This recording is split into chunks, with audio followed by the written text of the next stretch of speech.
Welcome back, everyone. Pal Ponder All Weather here. In this update, we're going to break down the details for you over the next 7 days as it continues to look very active as we head into the month of May.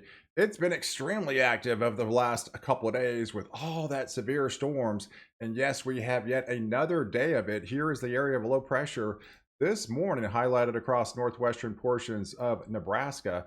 And there's a squall line mainly east of the I-35 corridor highlighted all the way literally from Texas to Rockford, Illinois this morning, about 1,300-mile squall line. And along that leading edge, you've got some heavier rains, and they're dropping some flood warnings in its place with all the copious amounts of heavier rain. And as we heat up in the afternoon, I think storms are going to be refiring again, especially into East Texas, there into Louisiana and back into Arkansas. But that moisture plume lifts all the way into Iowa, back into Wisconsin this morning. You can see where the Storm Prediction Center has highlighted that threat later on this afternoon, that with the refiring as we head into the heat of the afternoon. They did in fact have yet another enhanced risk for supercell development within this corridor. So the main areas of concern are going to be like the Tyler region, back into southeast Texas, those areas into Shreveport, back into Louisiana, up into Arkansas, as well as into Missouri, and then just kind of a marginal risk as you swing up into areas of Iowa, back into western Illinois. But overall, the breakdown for the next 24 hours, here's where the precipitation would likely fall. Fortunately, you do have a drier slot will be coming in into West Texas, into Oklahoma. They had a devastating evening last night. Now that's shifted east of the I-35 corridor, so that's going to put all the heavier rains highlighted over East Texas, back into Louisiana, Arkansas, Missouri, western Illinois, and some of those 1 to 2 inch totals will swing up into Wisconsin, Michigan, as well as back into South Dakota and even in Minnesota. So these areas desperately need the rainfall as well. And this is just over the next 24 hours. Notice much of the west and much of the southwest is dry, and notice much of the southeast is also dry as well. So if we move through and head through, going into Monday, that system will continue to push off to the east. I do feel the severe threat is finally going to come down in a big way. But for those areas back into Louisiana and as well as into Arkansas, Mississippi, and western Tennessee, western Kentucky, as well as into Illinois and Indiana, back into Michigan, you're going to seeing some light showers. But heading into Tuesday, again, it continues to remain active, right? You still got the south flow, very soupy air mass. We are going into peak severe storm season. So yes, resurgence across the middle part of the country is yet going to refire again with another slight risk for severe storms highlighted over the Omaha region, back into Topeka, back into the Kansas City region, and then lighter marginal risk as you swing further south into Wichita, back into the Tulsa region, into the Oklahoma City region again, as you remain in the warmer sector. So overall, even going into Wednesday, this whole area across really the central and eastern 2/3 of the U.S. continue to remain on the warmer side. You got the south flow from the Gulf of Mexico pumping in all that Gulf moisture, but there's definitely a cooler pocket of air that's going to be entering the northwest, and eventually that's going to spawn a cold front that will be shifting across the country. I mean, this time of year it's more like a cool front,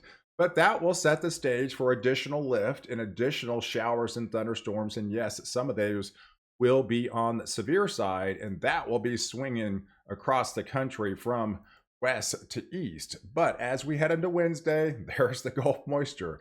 There's the Gulf moisture coming back into play. You've got the cold front coming in from the northwest, right? So you got the additional lift of that cold front, and there's the warm sector again across the middle of the country. That puts the placement, much of the heavier rainfall, possibly more severe storms across the southern and central plains, even going into Wednesday. So if you look at the overall setup, here's the precipitation map. We got the cool front coming in. That brings some snow into the higher elevations across Idaho and back into Montana, still back into Wyoming. And then as it swings across the Rockies, you got the additional lift from the Gulf of Mexico that brings more showers for those areas in Texas, back into Oklahoma, back into Kansas here, as well as into Nebraska as we head into Wednesday. And then there's Thursday. There's the overall temperature anomaly map. You can see where the cold front is, right? It's going to be on the move. You still got the warm sector further to the south pulling in that Gulf moisture, but the cooler anomalies will be coming in from the northwest, but that's going to provide additional lift. And with that lift, that's going to bring in a renewed threat of possible more severe storms Wednesday and Thursday. So here's the setup for Wednesday that comes out of Topeka, back into Wichita again, back into Dodge City, and likely some of those areas back into western Oklahoma again, with the renewed flow continuing off the Gulf of Mexico even into Thursday, folks. And I think this is a greater surge of moisture that will be pulling in because the cold front will be, diving further in from the northwest, going back into the plains. Yes, we have another area of low pressure highlighted over the Dakotas, and there is the moisture surge. It's kind of like a funnel effect across the middle part of the country, back into those areas of Oklahoma, into Missouri, as well as into Iowa, all the way up into Illinois, back into Wisconsin again. That's going to pull the renewed flow of air, and the heavier rains likely unfold like this. So you have the setup right now. So this is tomorrow for the 29th. That will swing across into Louisiana, back into Mississippi, back into Arkansas, as well as into western Tennessee. You do have a little bit of frost advisories you got to be concerned about further north across the Dakotas, into Nebraska, back into areas of eastern Colorado there. But as we head into the month of May, there you got the renewed threat of more heavy rain coming back in the picture as we turn the calendar into the first day of May there. We've got the heavier rains ahead of that cool front back into areas of Kansas, as well as into Oklahoma again, and far northwest portions of Texas. And then by Thursday, that will swing further southeast, highlighted across those areas of southern portions of Missouri, as well as Arkansas and areas of north and east Texas by Thursday, with more heavy rain. So if we break this thing down for you over the next 5 days, this is kind of what it looks like, right? So you got the renewed surge, and with the cool front coming in, it really places much of the middle part of the country in the flow of moisture, and much of the southeast and much of the Ohio Valley and much of the eastern parts of the U.S. will be getting, more overall drier type conditions, at least definitely compared to what you've seen a lot of time as of lately.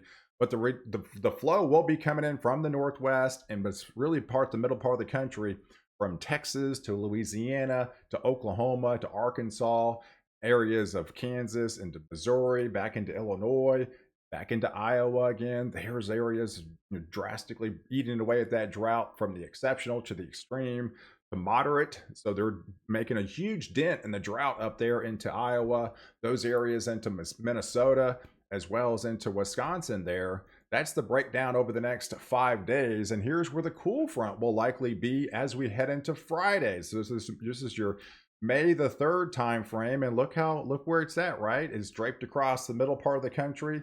You've got cooler anomalies coming in from the northwest. You still got the warm surge off the Gulf, which puts the warmer anomalies essentially across the southeast, much of the Ohio Valley, and much of the northeast as well, heading into Friday, ahead of the cool front. And as we do, there's the cool front into Friday. So that's going to bring that renewed surge. So back behind that cool front, you're going to clear the atmosphere out in a big way, and all the instability and the rain showers will be moving into East Texas, back into Louisiana again, into Arkansas, into Illinois, all the way up into Wisconsin, and then swing around with that low pressure center on the backside into Minnesota during the daytime on Friday. And there's the cool front.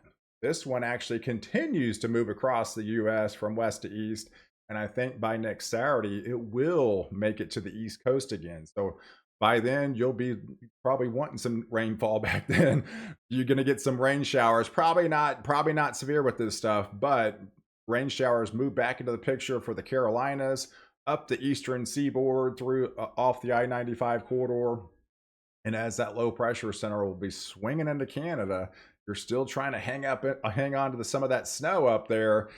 even as we go into that first part of May. So, but look at this, folks. I mean, again, the same pattern, I think, just kind of repeats it. So, as we head into Sunday, yes, you got the renewed flow likely coming back off to the Gulf, and you got renewed convection again back over Texas, back over Oklahoma, into Missouri, over Arkansas again, into Louisiana. So we'll likely be seeing more heavier rains and more setups for severe storms, even as we head into that Sunday time frame of next week. So if we break down the details for you over the next 7 days, as far as the overall temperatures anomalies, you really kind of see there's where the cool front would be coming in, and that's overall where the cooler anomalies are going to be across the Pacific Northwest, much of the Southwest, actually what the West Coast, and pulling back into some of those areas across the Dakotas.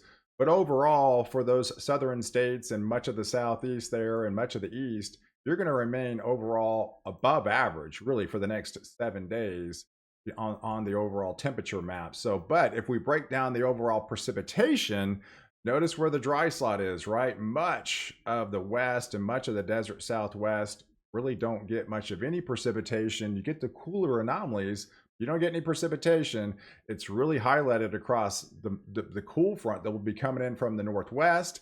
And with all the lift across into the Gulf of Mexico, it puts a lot of the same areas. It's been getting a lot of heavy rain as of late, putting back in the picture. That's mainly a lot of the action is going to be over the next 7 days, and much of the Southeast and really much of the East is going to be overall on the drier side, along with the exceptions of that cool front that will be coming in by next weekend. So guys, I appreciate you guys watching. If you like this video, definitely hit the subscribe button and catch me next update where I protect you before and after the storm.